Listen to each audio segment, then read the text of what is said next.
आदाब नाज़रीन, मैं सनम एजाज देख रहे हैं आप ग्राउंड रिपोर्ट। और ग्राउंड रिपोर्ट में शुरुआत लद्दाख की पहाड़ियों से लेकर कोविड तक, और उसी पर जहां सबकी नज़र है लद्दाख की पहाड़ियों पर आज दिन भर मीटिंग चलती रही।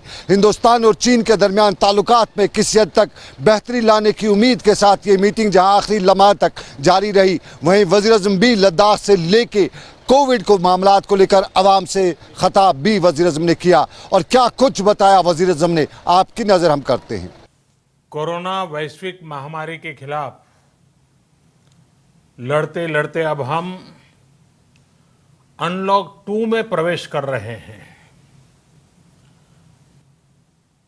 और हम उस मौसम में भी प्रवेश कर रहे हैं जहां सर्दी, जुकाम, खांसी, बुखार, ये सारे न जाने क्या क्या होता है, ये मामले बढ़ जाते हैं। ऐसे में मेरी आप सभी देशवासियों से प्रार्थना है कि ऐसे समय अपना ध्यान रखिए।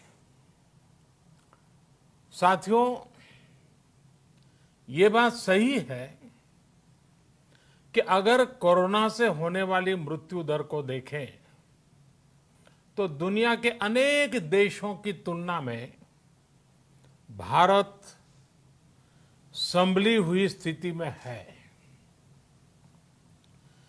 समय पर किए गए लॉकडाउन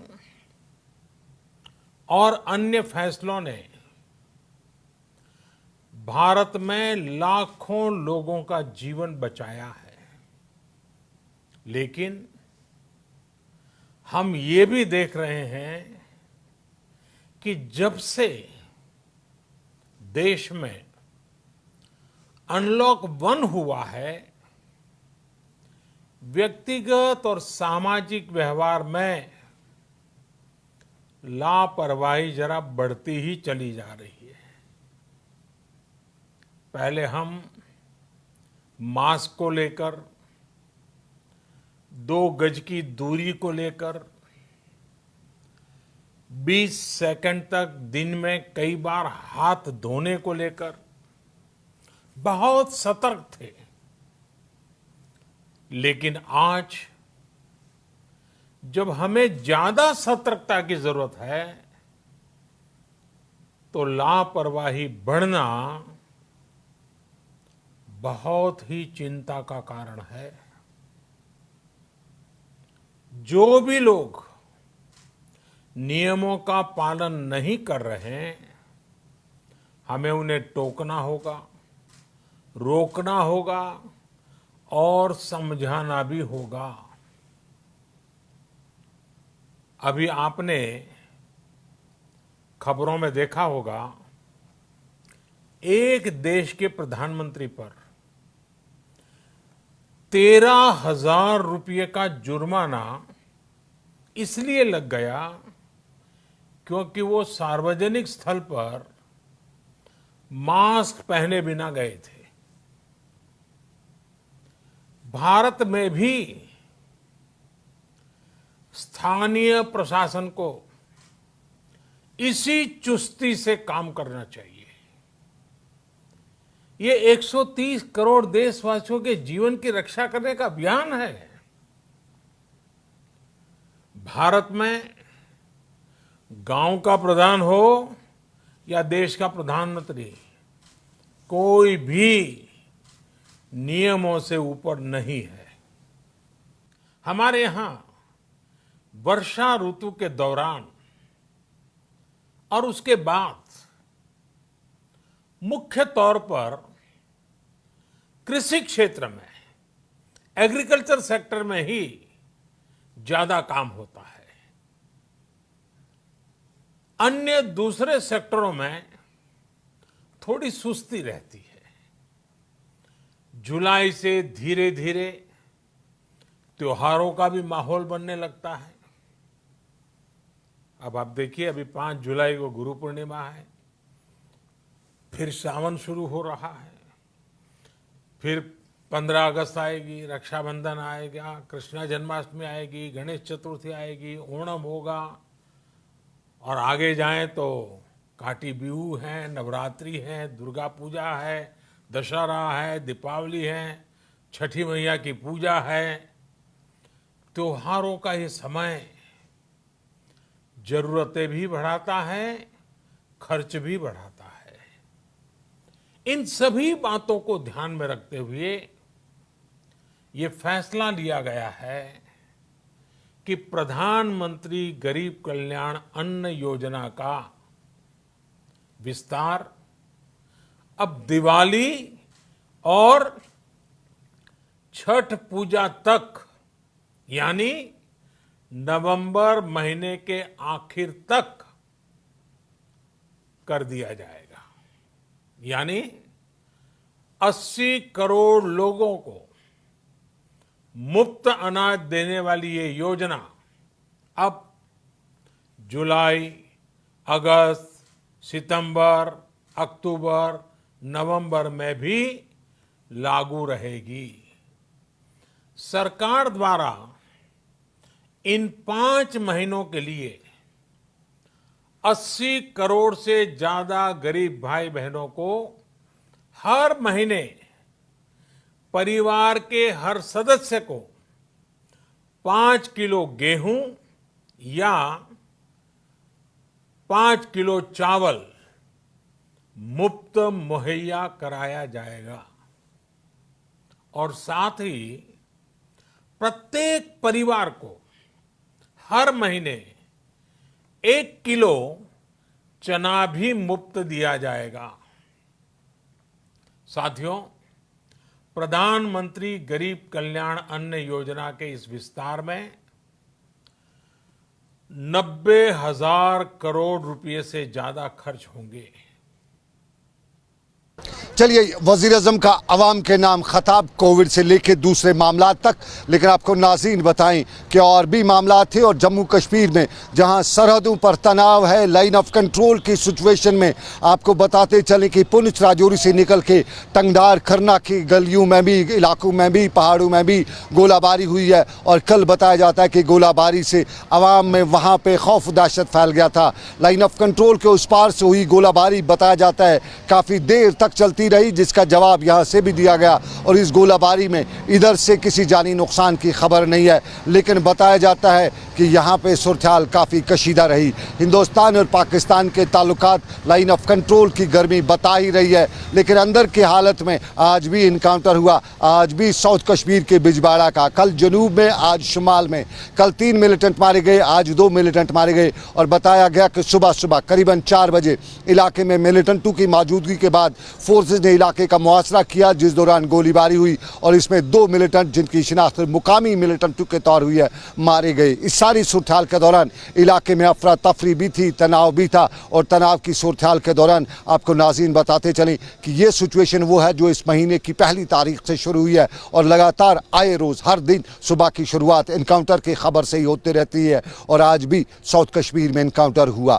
और साउथ कश्मीर में इस इनकाउंटर से पहले बताते चलें कि इस साल जहां पहले ही मिलिटेंट्स के मारे जाने की तादाद 100 से ऊपर इस साल में हो चुकी है, वहीं अब ये तादाद इस महीने में 45 के करीब पहुंच भी चुकी है। और इस महीने की युक्म तारीख से लेकर आज तक जहां 15 से ज़्यादा इनकाउंटर भी हुए हैं, वहां मिलिटेंटों के मारे जाने की तादाद 45 से ऊपर भी हो चुकी है। लेकिन इसी दौरान रियासती पुलिस सरबराह डीजीपी दिलबाग सिंह ने आज पुंछ राजौरी इलाकों का दौरा किया, ज़मीनी सूरत-ए-हाल का जायज़ा लिया। और ज़मीनी सूरत-ए-हाल के साथ साथ उनने वही अफसरान के साथ मीटिंग्स भी की, पुलिस एहलकारों की पीठ भी थपथपाई, मीडिया से भी बात की। और मीडिया से बात करते हुए उन्होंने गीलानी से लेकर हिंदुस्तान पाकिस्तान ताल्लुकात और मिलिटेंसी के खिलाफ ऑपरेशन के हवाले से कुछ यूं भी बताया। से अभी तक ये तादाद 128 के करीब पहुंची है इस साल में। और इस महीने की तादाद जो पिछले बहुत सालों में सबसे ज़्यादा है, 48 जो टेररिस्ट हैं वो इस महीने के अंदर ही न्यूट्रलाइज हुए हैं। बड़े कामयाब ऑपरेशन हुए हैं। आज रात भी जो ऑपरेशन शुरू किया था वो कल्मिनेट हो चुका है बिजबिहाड़ा में। वहाँ एक मासूम बच्चे की हत्या करने वाला आतंकियों का गिरोह और एक सीआरपी के जवान की हत्या करने वाला, दोनों को आज मार दिया है। और बाकी का ऑपरेशन अभी 1-2 जगहों पे और चल रहे हैं।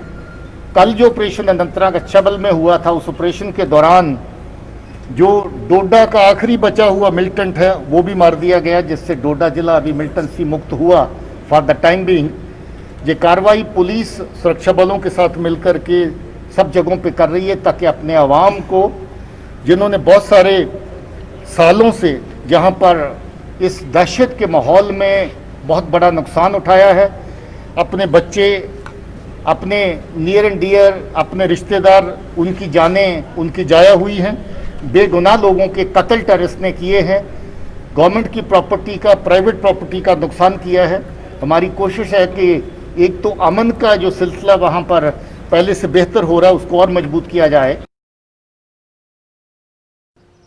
रियासती पुलिस सरबराह दिलबाग सिंह पुलिस राजौरी के दौरे पे, लेकिन आपको नाज़रीन बताएं कि इस शहर में अगर कुछ ना चले, तेज़ ना भी चलता हो, लेकिन अफवाह बड़ी तेज़ चलती है। और इसी अफवाह के बीच में कल शाम को एक अफवाह भी गर्म हुई थी, और उस अफवाह में बताया गया था कि रात 12 बजे जम्मू कश्मीर की यूटी में फ़ोन लाइन्स बंद होंगी, इंटरनेट बंद होगा, कुछ बड़ा होगा। यह अफवाह चली थी। एक ट्विटर भी गश्त करने लगा, सोशल मीडिया पे बड़ा गश्त करने लगा, इनबॉक्स में वो ट्वीट आ रहा था, लोग पूछने लगे, और उस सारी के बाद में मालूम ही हुआ कि कुछ नहीं है। हिलाल हांजूरी मेरे साथ मौजूद हैं। हिलाल हांजूरी, बताइए तफसील से क्या है सूरत-ए-हाल, क्या थी ये अफवाह?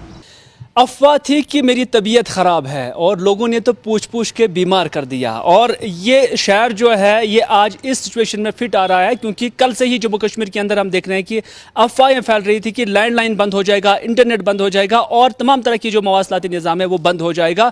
और इस वजह से जो दाखिला वजारत है उनके फ़ोन की घंटी भी बजने लगी हैं, और बिलाखिर उन्हें भी एक स्टेटमेंट के साथ अब सामने आना पड़ा कि जम्मू कश्मीर में वो किसी भी तरह की कोई भी जो मवासलाती निज़ाम है उस पर पाबंदी करने के मूड में नहीं है, और ना ही इस तरह की कोई प्लानिंग है, क्योंकि कश्मीर में अफवाहें 4G से भी बहुत ज़्यादा तेज़ चलती हैं। कश्मीर के अंदर अगरचे 4G पर पाबंदी है, लेकिन अफवाह जो है ये वाहिद एक चीज़ है कि जो 4G के बगैर भी चलती हैं और बड़ी तेज़ी के साथ चल रहे हैं। और कल से ही एक दूसरे से जब लोग मुखातिब हुए तो बात यही उठती थी कि अब कश्मीर के अंदर 5 अगस्त के बाद की जो सिचुएशन है वो फिर से बनने जा रही है। लेकिन हकीकत यह है कि ऐसी कोई सिचुएशन बनने नहीं जा रही है, और ख़ास तौर पर जो मवासलाती निज़ाम पर पाबंदी, लैंडलाइन हो, इंटरनेट हो, मोबाइल इंटरनेट हो, इस पर किसी तरह की पाबंदी का कोई भी अभी सरकार के पास प्लान नहीं है, और ना ही इस हवाले से कोई फ़ैसला लिया गया है। और ये बात जो है ये एक स्टेटमेंट की सूरत में दाखिला वज़ारत की जानिब से जम्मू कश्मीर के लोगों के लिए आया है। बहुत शुक्रिया मीर हिलाल हांजूरी। तो आपने सुना, मीर हिलाल हांजूरी ने बता दिया कि उनकी तबीयत के हवाले से जो अफवाह उड़ी थी वो खबर गलत थी, यानी मीर हिलाल हांजूरी की तबीयत भी ठीक है। बहुत शुक्रिया हिलाल, हमने भी जाना कि आपकी तबीयत ठीक है, लेकिन अफवाह का क्या करें, अफवाह उड़ी जाती हैं, और कश्मीर में कुछ ना चले अफवाह ज़रूर चलती है। 4G से तेज़ चलती है वो अलग बात है, 4G बंद है, लेकिन अफवाह 4G से तेज़ चल रही है। लेकिन इन्हीं अफवाहों के बीच में पक्की खबर यही है कि आज भी कोविड से 2 अमवात हुई हैं।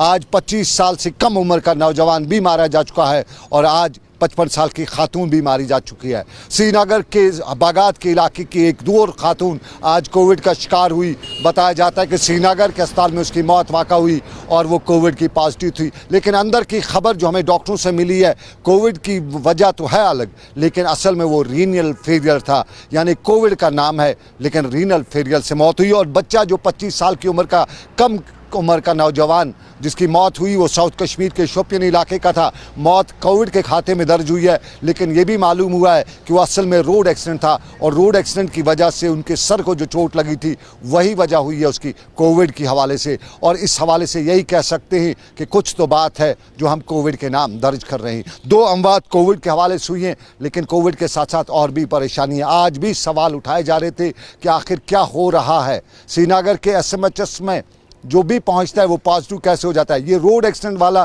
श्रीनगर के SMH हॉस्पिटल पहुंचा तो पॉजिटिव वहां हुआ या पहले से था, ये पूछे जाने की बात की जा रही है। 24 साल का नौजवान, नाम कोविड का, लेकिन जाना जा सकता है कि क्या श्रीनगर के SMH हॉस्पिटल में कोई ऐसी चीज़ तो नहीं है जो हर किसी आने वाले को पॉजिटिव कर देती है।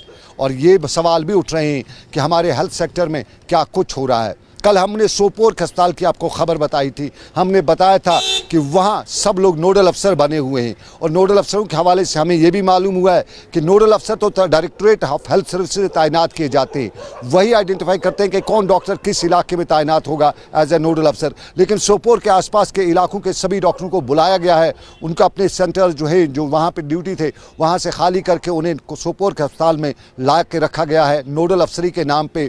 और नोडल अफसरी के नाम पर यह भी बताया बताया जाता है कि जहाँ डायरेक्टरेट ने अपने अपने नोडल अफसर तैनात किए, वहीं बीएमओ और सीएमओज भी नोडल अफसरों को तैनात कर देते हैं। और ये फिर नोडल अफसर क्या करते हैं उसके हवाले से हमने कल ही आपको बताया। और सोपोर अस्पताल की जब हमने कल खबर की तो आज हमें वहाँ से रिस्पॉन्स आया, बताया हमने कल की खबर सही नहीं थी, लेकिन उस खबर की तस्दीक करते हुए सोपोर के बीएमओ से ये ज़रूर पूछा जा सकता है कि कल जो सोपोर से जिस खातून को, कुपवाड़ा की खातून को श्रीनगर के जेवीस अस्पताल रेफ़र किया गया, वो आपके अस्पताल में 6 दिन एडमिट रही। आपको मालूम था कि उसके पेट में बच्चा जो है वो उसकी डेथ हो चुकी है, फिर 6 दिन वहाँ रखने की ज़रूरत क्या थी? फिर उसको वहाँ से आपने उसी दिन क्यों नहीं रेफ़र किया अगर आप ट्रीटमेंट नहीं कर सकते थे? 6 दिन सोपोर के अस्पताल में वो दर्द ज़ह में मुब्तला रही, पेट में बच्चा मर चुका था, लेकिन 6 दिन के बाद उसको श्रीनगर के जेवीसी अस्पताल शिफ्ट किया गया। हमें मालूम है, हमने जेवी से भी पता किया है और ज़रूरी हम जानना चाहते हैं कि सोपोर का बीएमओ है वो खुद गायनिकोलॉजिस्ट है, कंसल्टेंट है। अगर खुद वो उसका ट्रीटमेंट नहीं कर सकता था तो फिर, जबकि वो गायनिकोलॉजिस्ट है, वो खुद वहाँ पे ट्रीटमेंट कर सकता था, फिर रेफ़र क्यों किया गया 6 दिन के बाद? ये सवाल सोपोर के हवाले से, सोपोर अस्पताल के हवाले से, जहाँ हमने कल भी बताया, हम आज भी बताते हैं कि वहाँ सोपोर जोन के, सोपोर ब्लॉक के आसपास के इलाके में जितने भी डॉक्टर्स तैनात हैं, उन डॉक्टर्स को अपने अपने सेंटरों से उठा के सोपोर के अस्पताल में रखा गया है। और वहाँ पे कोई नोडल अफसर बना है, कोई डिस्पैच अफसर बना है, कोई कुछ बना है। और ये भी मज़ेदार बात है कि वहाँ जो अफसरी करते हैं वो बहुत ही जूनियर लोग हैं, बड़े लोग जो सीनियर लोग हैं उन्हें दरकिनार करके रखा गया है। और सीएमओ को बारामूला के साथ साथ सोपोर के हवाले से ये खबर आ ही रही है कि मामला संगीन है, कहीं न कहीं तहकीकात की ज़रूरत है। बात सोपोर की, लेकिन मुलाजमीन की जब बात आती है तो एचडीएफ से जुड़े मुलाजमीन ने आज कश्तवाड़ में भी मुजाहरा किया, कुलगाम में भी मुजाहरा किया, सोपोर में भी मुजाहरा था। मुजाहरे की वजह यही थी कि एचडीएफसी के मुलाजिम आज सरकार की एम्प्लॉयमेंट पॉलिसी के खिलाफ मुजाहरा करते हुए बता रहे थे कि उनके बड़ा वक्त डिपार्टमेंट में दिया है, अब उनको 5 पॉइंट दिए जा रहे हैं। 5 पॉइंट से क्या होगा? 20 साल की सर्विस के बाद 5 पॉइंट, और 5 पॉइंट को लेकर ये लोग आज मुजाहरा कर रहे थे। मैं गवर्नर साहब से सिर्फ ये पूछना चाहता हूँ कि इस वक्त जिन बंधु ने यहाँ पे 25-25 साल इन डिपार्टमेंट्स को दिए हैं, आज वो कौन सा रिटर्न क्वालिफाई करके इन डिपार्टमेंट्स में आ जाएंगे? मैं उनसे यही दरख्वास्त करता हूं कि जल्द से जल्द हमारे जो 61,000 हमारी कैजुअल लेबर है, इनको जल्द से जल्द इनका मसला हल किया जाए। हमें मजबूर ना किया जाए कि हम अपने अहल अयाल के साथ इन रोड्स पे यहाँ पे धरने पे आ जाएं, क्योंकि ये बर्दाश्त से बाहर है। अब हमसे बर्दाश्त, ये चीज़ें बर्दाश्त नहीं होगी। हमारे साथ हमारे अहल अयाल, ये 61,000 की जो यहाँ पे मुलाजमीन हैं, इनके जो बाकी इनकी फैमिलीज़ हैं, ये भी रोड पे आने के लिए मजबूर हो जाएंगे। और यहाँ पे कोई भी मिसहैपनिंग हो जाती है या कोई प्रॉब्लम क्रिएट हो जाती है तो यहाँ की जो सारी जिम्मेदारी यहाँ के गवर्नर इंतज़ामिया पे होगी और यहाँ की एडमिनिस्ट्रेशन पे होगी। एचडीएफसी मुलाजमीन की आज का मामला, लेकिन कैजुअल भी हड़ताल पे थे और पीएचई के मुलाजमीन ने भी आज हंगामा हड़ताल कर रखी थी, मुजाहरा कर रहे थे, सरकार के खिलाफ अपने मामलात बता रहे थे कि सरकार तक बार बार पहुंचाए जा रहे हैं और सरकार उन पे कहीं अमल दरामद नहीं कर रही है। श्रीनगर से लेकर वादी कश्मीर और जम्मू में भी आज मुजाहरे हो रहे थे और पीएचई के मुलाजमीन मुजाहरे करते हुए सरकार तक अपनी बात पहुँचाना चाहते थे।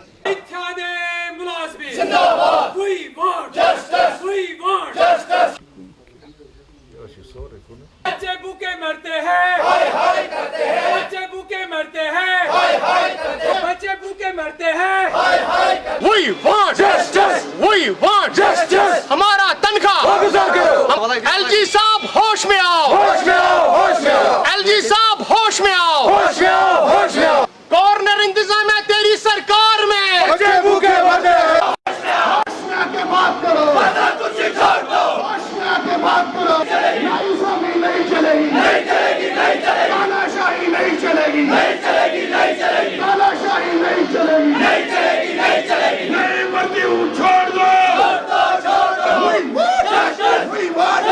Jammu Kashmir casual daily wagers forum के बैनर तले आज पूरे जम्मू कश्मीर के तूल अर्ज में यहाँ के आरजी मुलाजमीन 60,000 से ज्यादा जो आरजी मुलाजमीन है वो एहतिजाज कर रहे हैं, अपने दफ्तरों के सामने प्ले कार्ड हाथों में लेके एहतिजाज कर रहे हैं। इससे पहले भी हमने एहतिजाज किया, हमारे मासूम बच्चों ने नन्हे हाथों में प्ले कार्ड उठा के एहतिजाज किया, जो सरकार के लिए आई ओपनर था, सरकार के लिए चश्म कुशा था।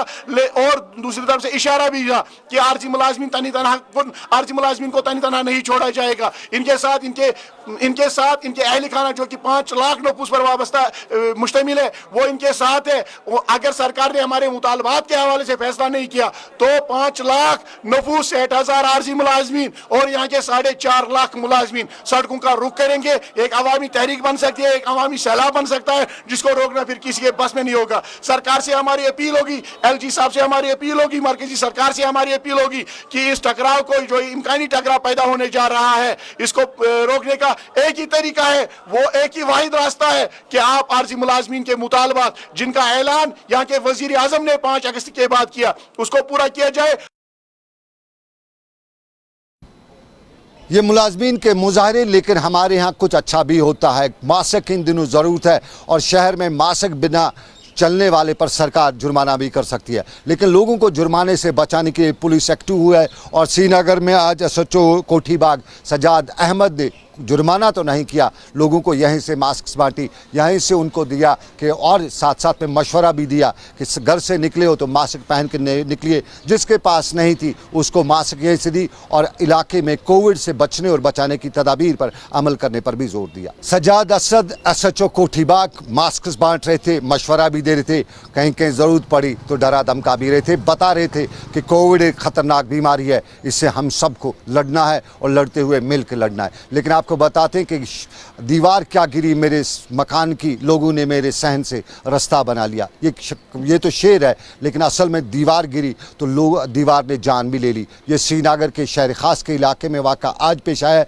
जब करीबन 35 साल का एक नौजवान दीवार के गिरने से ज़ख्मी हुआ और ज़ख्मों की ताब न लाते हुए दम तोड़ बैठा। आपको नाज़रीन बताते हैं, इसके साथ ही आज का ग्राउंड रिपोर्ट यहीं पे इख्ताम पजीर हुआ चाहता है। मुझे मेरे साथी आबिद कादरी के साथ दीजिए इजाज़त। ऊपर वाले की रही मर्जी, फिर करेंगे आपसे मुलाकात। आप रखिए अपना ख्याल। अल्लाह हाफिज़।